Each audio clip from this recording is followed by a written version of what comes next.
Hey everybody, what's up? It's your favorite Michigan girl, wannabe Jedi, pop culture nerd, and Disney geek, Caitlin. Happy early Thanksgiving to those of you who celebrate it early because Thanksgiving is this week. However, my family is doing it today because sadly my mom has to work on Thursday. So we're going to have our little Thanksgiving thing today, and we're doing basically build your own sandwiches. My brother has ham, I have turkey, and we're going to have like stuffing and mashed potatoes and gravy, and we're just going to make our own like indulgent sandwiches. So it's really going to be fun. And we've done this before and it was a lot of fun. So we're going to do it again this year. And for Christmas, I already have a feeling what we're going to end up having is pizza with chicken and lots of stuff. This is the best time of year to come from like European Germanic heritage because there's so much food. Your doctor might not be happy, but it's awesome and it's tradition. So, hey, enjoy your Thanksgiving pig out if you celebrate Thanksgiving. And just go nuts. And if you're going on Black Friday, be careful. Granted, they're not projecting as big as sales for Black Friday this year as they have in years past, but still be careful, especially in those bigger cities. Things can get a little crazy. I am not shopping Black Friday. My original plan was I was going to go shop the first weekend in December, that Saturday or Sunday. However, I work on that Saturday and I get out at 3, and I don't particularly relish going to the stores after I get out of work. And that Sunday is supposed to rain, so I'm actually thinking about going this Saturday. Still Black Friday weekend, probably not as crazy as Black Friday itself, but I would like to do that. I will say my craziest Black Friday story is Black Friday weekend, that Saturday. We went down to Frankenmuth, Michigan, which you never do that on a Black Friday weekend, okay? Just don't, unless you're brave. But anyway, happy early Thanksgiving. Thank you. I'm especially thankful this year, not just for my faith, my family, and friends. I'm also thankful for all of you who are watching these videos, and it's kind of encouraging me to keep going with this. I would also like to thank everyone who commented on my last 3 videos. I wasn't planning on doing 3 reaction videos, but I did, and I just want to say I'm really excited that I got all these views and all these comments, and I've had a few requests to do more reaction videos. I am going to post one this Tuesday for the 2016 John Lewis Christmas advertisement. Other than that, I'm not really sure if I'm going to do a lot more reaction videos this year. I might wait and do some in the new year, simply because I do work in retail. It is a busy time of year, and also I have a ton of stuff. You cannot see it, but next to me is some Christmas decorations, and I have some on the top shelf of my bookcase. Because I go all out on this Thursday, I am decorating for Christmas, and I will post like a slideshow of how I decorate my room. But I've got the tree I've got to put up today. I've got window decals going up, and then Tuesday I'm putting lights on the tree.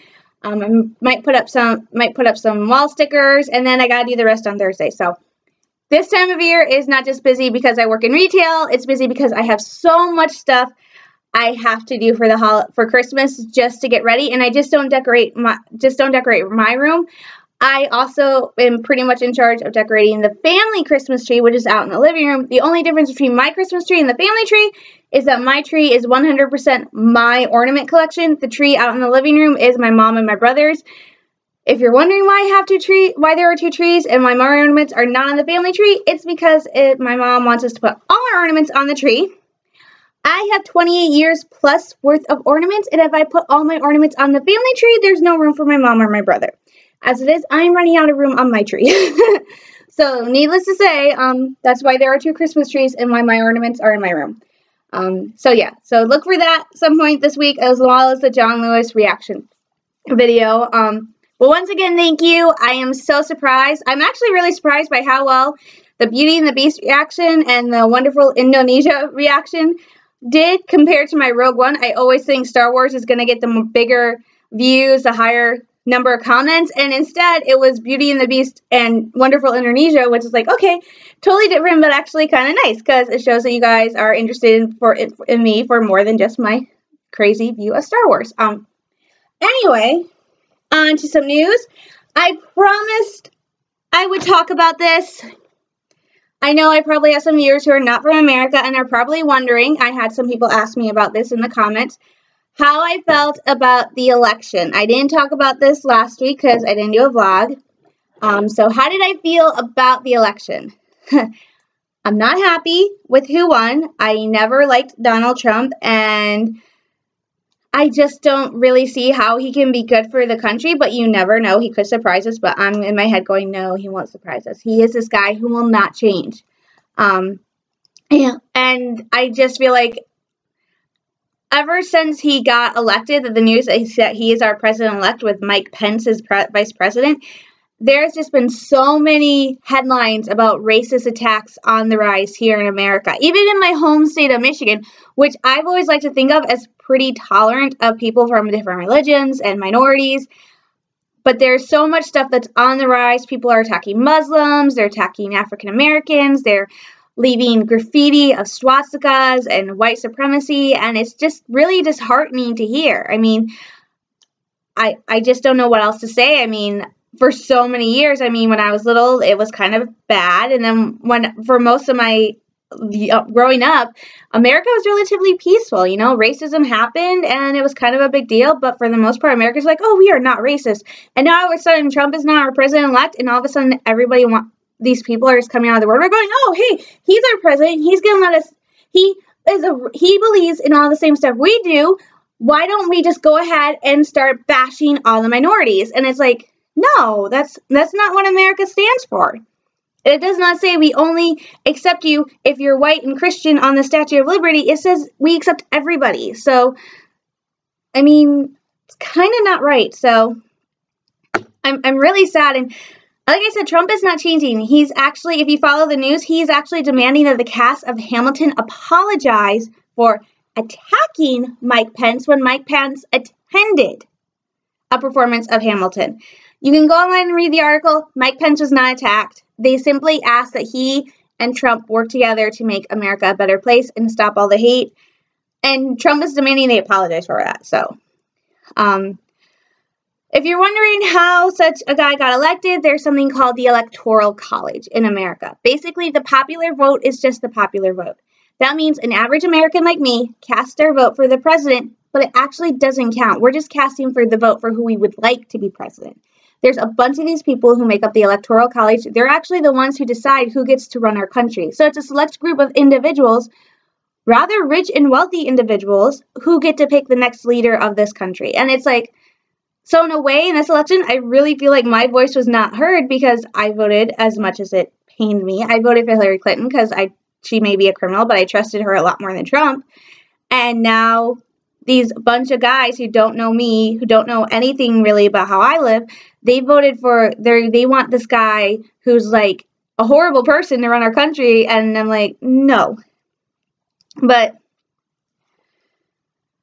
my mom says there's nothing we can do, and I need to remember that God is the one who has everything under control. He knows what's going on, and he will fix it for us.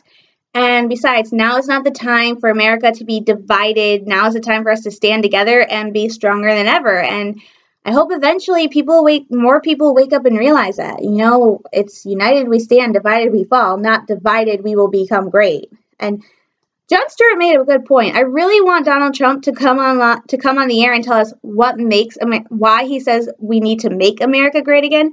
Wasn't America kind of great to begin with? Anyway, that's the end of my election spiel. I'm sorry about that. I will say I definitely think I have a unique view of American politics, considering I have a brother who is kind of a libertarian. He won't say he's a libertarian, but that's really how he thinks. And then my mom, who she's kind of, some years she's Republican, some years she's Democratic. My dad is usually always a Democrat. I'm kind of the odd one out.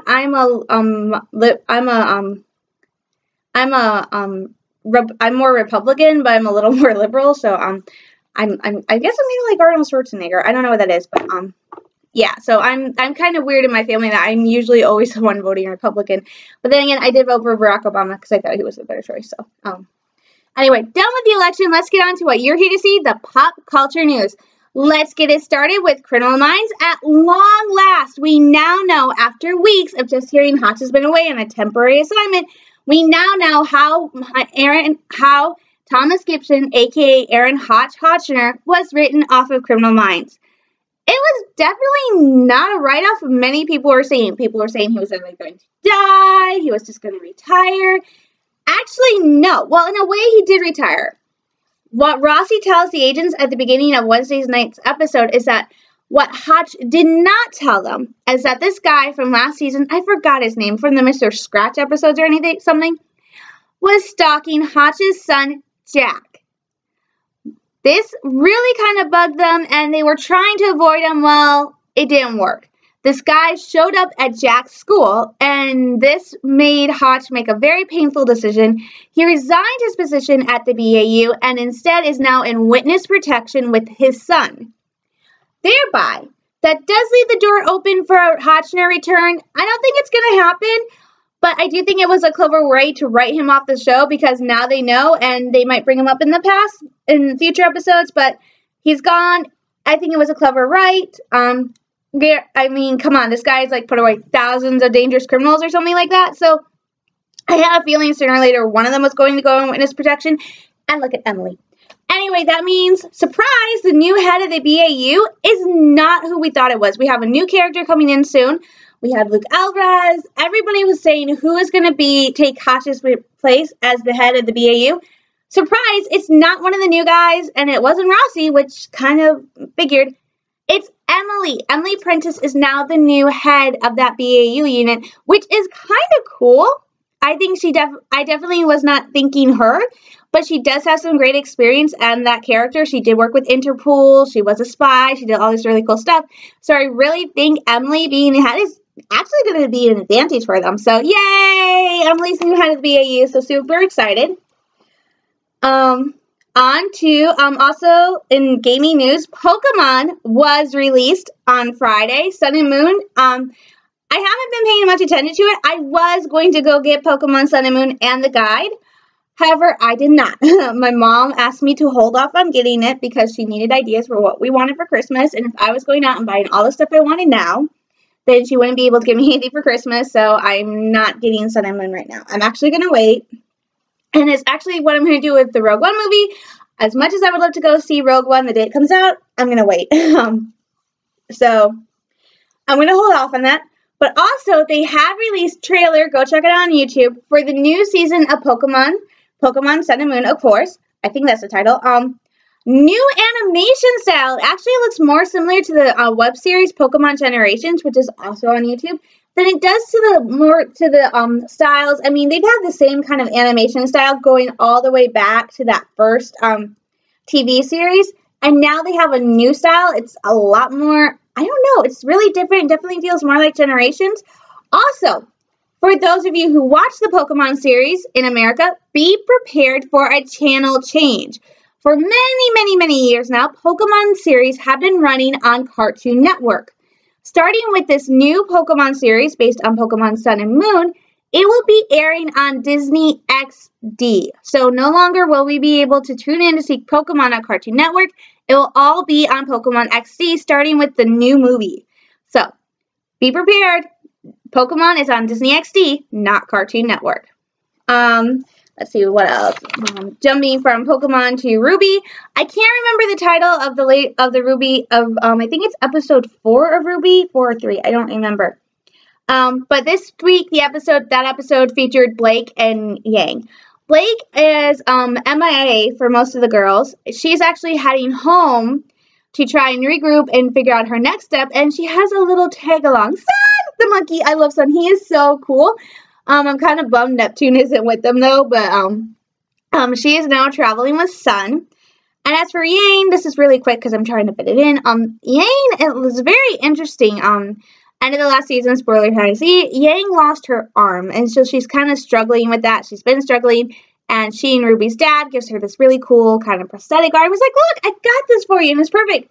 And Yang refuses it, which I kind of understand if she's not ready, but it also seems like, especially later in the episode, seems like Yang is suffering from a little bit of PTSD. She drops a glass and freaks out. So Yang has some issues, and it's going to be interesting to see if she is able to work through those issues on her own with her dad, or if she needs extra help that she just is unable to get. I mean, definitely in the opening credits for this new season of RWBY, they show the girls with whoever is around them, and Yang is kind of a mystery. It's clear RWBY is with Jean, Nora, and Ren, and Blake is with Sun and some other faunus. Weiss is with her family. And then Yang is with their dad, but then it kind of changes and it gets really dark and ominous. So Yang, I think, is going to be a very interesting character to watch this season on RWBY, to see how she develops and grows and to see if she can move past what happened to her in that battle. But yeah. Anyway, enough with that. Let's go on to one of my favorite topics, Disney. Yes, as always, it's Disney. And of course, it is the Christmas season, and Christmas at Disney World in Disneyland is in full swing. I talked about them lighting Cinderella Castle at Disney World. Gorgeous. I do wish that they would bring back Cinderella and the Fairy Godmother. Frozen is cool, but please maybe add in Cinderella. It is Cinderella Castle. They did light It's a Small World at Disneyland. Kind of a letdown from years past. In years past, it was really cool. The build-up, lighting. Oh, this year, since it was like the anniversary, they had a children's choir come in. Had a children's choir come in. They sang the song that plays during the holidays at In a Small World, which is a combination of Jingle Bells and the Small World song. And then it was simply, ta-da, here it is. And it's like, really? In other years, they had like a light switch. There was a big build-up and stuff like that. And I was like, oh. And it was the anniversary, and it's like, I'm expecting this big, huge deal. And I was like, oh, okay. Moving on. Anyway, and I talked about the new show at at Hollywood Studios and Disney World, the Jingle Bells, Jingle Bam. Well, it turns out there are actually 3 new shows at Disney World this year for the Christmas season. There's a new stage show at Cinderella Castle for the Mickey's Merry Christmas Party. It's called Mickey's Merry Celebration. I haven't seen it yet. I'm going to, and when I do, I will report back to you. But needless to say, it is character filled. There's apparently something like 20 characters in this show live singing, not pre-recorded. Some of it's pre-recorded, but they have 2 live singers. That's amazing. Most Disney shows don't have live singers. The parade has some new elements. I've got to watch that, and I will watch that and get back to you. The Gingerbread House at Grand Floridian is open. It's cool. It's awesome. But anyway, the new shows that I did watch include this. It was a surprise. I came across this on Instagram. I checked it out. Oh my gosh, it's amazing. It's a drone show at Disney Springs. Disney Springs, formerly Downtown Disney, now it's called Disney Springs. Anyway, for the Christmas season, they have like a 4- or 5-minute drone show. Drones. These are drones. I watched it, not sure what I was expecting. It is so beautiful. I don't know how they were able, I don't know much about drones. I just know they fly, and they're kind of cool. But how they use drones to put together this show, it's amazing. They're like, it's basically, they're flying in the sky, and they're all these different colors, and they form like a Christmas tree and a dove, and they move in time with music, and it's so beautiful and pretty and unexpected, and it was just really beautiful and soothing. Like I said, it's really short, 4 or 5 minutes. Definitely go check it out on YouTube. I don't know. It was just something so unexpected and beautiful. And when I think Disney Springs, I don't really think that they would do a show. Usually when I think Disney, I think like the shows are going to be at the parks. And so it's kind of nice that they did the show at Disney Springs. And it's like, oh, it was really pretty. So definitely go check out the, I forgot the name of it. I just typed in drone show and I found it. So it's really beautiful and pretty. Anyway, the big new show at Disney's Hollywood Studios, replacing the Osborne family spectacle of dancing Christmas lights, is, of course, Jingle Bells, Jingle Bam. Now, Denise from Mouse Steps Weekly on YouTube and their website says the show, while awesome, she does wish they would change the title to something other than Jingle Bells, Jingle Bam. But the show is amazing, okay? And if you saw the new Star Wars show, that's what you're getting with Jingle Bells, Jingle Bam. It is a projection show on the Chinese theater with lasers and Christmas lights in the tree and fireworks. It is beyond amazing. And basically the plot is the Prep and Landing crew from the Prep and Landing TV movies, which I haven't seen, but apparently they're really good, have done all this hard work, and now they're getting ready for Santa to give a special message to everyone in Orlando at the Hollywood Studios. However, Santa is missing. Now it's up to the 2 of the elves to go through all Santa's magic skull globes and find him. It was amazing. The projections were awesome. The music was great. And the best part, a gigantic segment at the end featuring characters from The Nightmare Before Christmas. It is so cool to see The Nightmare Before Christmas getting some Christmas love. Usually the only time we see anything to do with The Nightmare Before Christmas is Halloween. At Disney, that's when the Haunted Mansion becomes the Haunted Nightmare Before Christmas Mansion ride, and that's when they bring out Jack Skellington and Sally and Oogie Boogie. So it's really nice them seeing in recent years them bringing out Nightmare Before Christmas, because Nightmare Before Christmas, well, it's in its title. It's a combination Halloween and Christmas movie. Hello. So it's really cool. For instance, I don't know if they do it at Disneyland, but at Disney World, they do a meet and greet with Santa Claus. So that's really awesome to see. And the guy who plays Jack, he is amazing.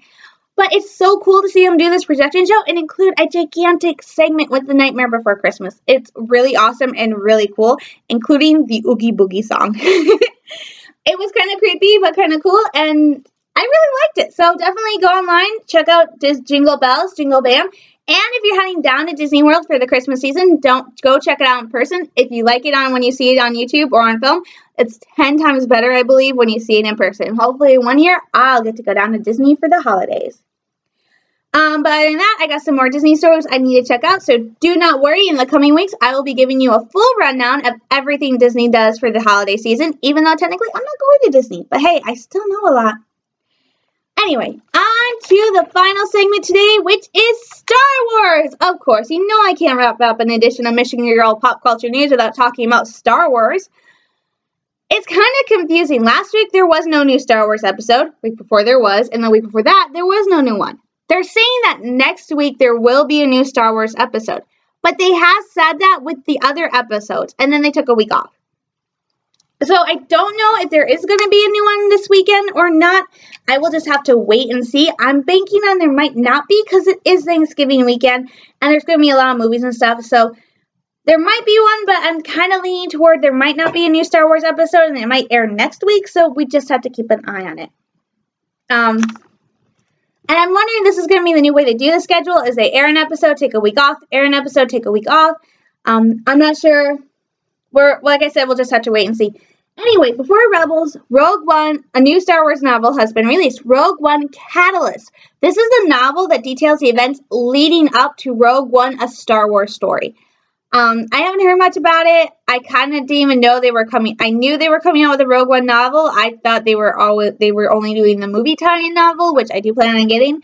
I had no clue that they were doing one about the events before the movie. So I really have no clue other than it's about the events before the movie. So I'm gonna check it out, and if it's worth it, and see. But as you can see, that is my bookcase behind me. And I am at this point kind of running out of space. I mean, that's like almost 2 complete shelves of Star Wars books. So yeah, and I just reorganized that. So I might have to, I don't know. I might need to get another bookcase. Maybe one that's like a 6-shelf bookcase. I don't know, but I need more space, obviously, because I have a lot of books. But yeah, or I might get Catalyst and put that on my Kindle. I might end up having to do that so I can save on space, but yeah, so a lot of books. Anyway, last night's episode, Star Wars, was entitled Star Wars Rebels Iron Squadron, and this was kind of an interesting episode when they previewed it. One, because Thrawn is back! Yes, Thrawn returned. It was awesome. The guy is creepy. He is cool. I love Grand Admiral Thrawn.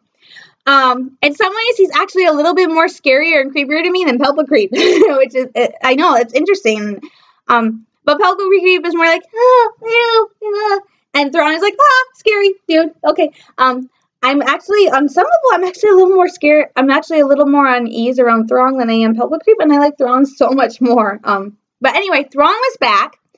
And the whole thing is that the rebels are going to go help the planet Maikabo. I think that's how you say it. I didn't write it down. Maikabo, which is facing Imperial invasion. So they're there to get all the rebels off the planet before the Empire comes, finds them, and, you know, dead. However, there's a small hitch. They run into this crew of kids who call themselves the Iron Squadron. And kids, I mean like Ezra's age. As Zeb and Sabine call them, it's basically a ship full of Ezras. Not a ship full of Ezras, literally just like 3 Ezras. Interestingly enough, the characters of Iron Squadron, the 3 teens, were actually based on members of Lucasfilm. The girl, I forgot, Goody, is actually based on Andy Gutierrez, who does the Star Wars show and Star Wars Rebels Recon, so it was really cool to see. The leader of this group is a young man named Mart, who is actually Commando Sato's nephew, and who took up fighting the Empire after his father died, and he and his friends have no desire to live in Cabo. They are going to stay there, and they will fight to the bitter, bloody end. These kids, let's just say, they have never seen a Star Destroyer. That is made very clear when they attack and disable an Imperial shuttle and force it to flee, and they call that a Star Destroyer. And even I'm going, I don't know anything really about vehicles or weapons or any sort of Star Wars technology. Thank you, Star Wars Encyclopedia, for helping me write my fan fiction. I don't know anything about that, but I do know that's an Imperial shuttle, not a Star Destroyer. And then a light cruiser shows up, and they call that a Star Destroyer. And I'm going, no, not a Star Destroyer. Even I know that. So, I was able to kind of recognize the ship. The ship the kids use is a YT-2400, I think is what it's called, and it was made famous it was like an Outrider or something, and I saw that in the previews, and I went, that's the Falcon, and it actually is related in some ways to the Falcon when you compare the two. I think it's an earlier version of the Falcon. I'm not sure, but it does look like the Millennium Falcon. I'm like, ooh, I want it. But basically, that's just that they have to deal with these kids and convince them that, sometimes how you fight is just as important as what you choose to fight for. Best Ezra quote so far this season is that one. I mean, there are so many good quotes this season, but Ezra so far is definitely how you choose to fight is just as important as what you choose to fight for. So these kids may choose to fight for their freedom, to fight for their planet, but they have to choose a way to fight that's just as important. So sometimes it is better to run and fight another day, because if you run, you can live to fight that other day. If you don't run, you're just going to die and not live to see another day. So obviously you have to plan your battles carefully, and that's what these kids do not know. So all in all, it was a really good episode, and it was really interesting because one of the things I think of when I think of the Rebellion and I watch Rebels is you do have like these kind of mix of two generations. You have the older generation who on some level, they remember what life was like before the Empire. They remember the way the Republic was. And then you have the younger generation like Ezra and Mara and their friends who they really have no clue. They were all either toddlers or they were born right as the Republic became the Empire or right after the Republic became the Empire. So they really have no memory of what life was like when there was a Republic, when there were Jedi, when there was actually law and order within the galaxy. All they remember is this tyranny of this guy who says, you don't like me, you say bad things about me, die, die, die, die. Oh, kill the planet. So that's all they remember, but they want something different. So in a way, I think, Ezra and the kids and Sabine and those younger kids, they're fighting for a new way of life. You have the older generation fighting for the return of the old life. So it's really interesting to see how, I think, as the series goes on, we're going to see more and more younger people joining the rebellion. And I really think the rebellion was basically just at some point, it was like, oh, look at all the young kids. So it's definitely interesting to see, I think. The new episode, I'm not even going to say the title. I know what the title is, but I cannot for the life of me pronounce it. But let's just say it has the return of a Clone Wars character and a character from Rebels. And the Clone Wars character, whenever I see him, I always have the same reaction, and most people do. Hondo. Yes. Hondo will be back on the new episode of Star Wars Rebels with not Vizago. Thank God, not Vizago, but actually, I would take Vizago over who Hondo brings with them. Hondo has teamed up with Asmorgan. I know! He teamed up with the piggy! Oh, gosh. I have no clue what they are doing, but Hondo convinces the Ghost Crew to work with him based on the fact of two words. Proton bombs. Okay, Hondo might be able to get you guys weapons, but this is Hondo. He is like, I don't know. Okay, granted, any episode with Hondo is generally funny, but during the Clone Wars, any episode with Jar Jar Binks was funny too. And I like Jar Jar more than Hondo, but still, why? Why do you keep bringing back Hondo? I understand he's a fan favorite. But Rex is a better fan favorite than Hondo. Bring Rex onto the show more. I would prefer to see Rex and Hondo. I would prefer to see Vizago over Hondo, okay? And I'm not even that big of a fan of Vizago, but granted, Vizago actually has some sort of honor, as Morgan and Hondo really don't. Well, I think Hondo did during the Clone Wars, because he did try to convince Boba to give in and tell them where the clone troopers were. Actually, I think he did. But still, I mean, where's Hondo's honor now? I mean, he has no crew, but I don't know. I'm definitely not excited to see Hondo and as Morgan back on Rebels, particularly after what Hondo pulled during Steps in the Shadow, which Zeb does point out. So thank you, Zeb, for pointing that out. But prepare yourselves. It's going to be a twisted episode with both Hondo and as Morgan. Yay. Anyway, that is another show for me. Thanks for watching, everybody. I do not know if I will be vlogging Sunday, considering it is a holiday weekend. I think I might, just because I don't know. If there's a new episode of Star Wars Rebels, I will definitely vlog. If there's not, then I probably won't post until, oh shoot, what's the date? That's the final date in November.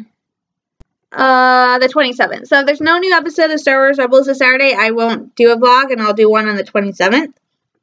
But if there is a new one, I will do one next Sunday. But other than that, just keep an eye out. Keep an eye out this week for my John Lewis 2016 Christmas advertisement reaction and my slideshow of putting together my room and turning my room on a budget from this into a little version of the North Pole. Okay, it won't totally be all out North Pole.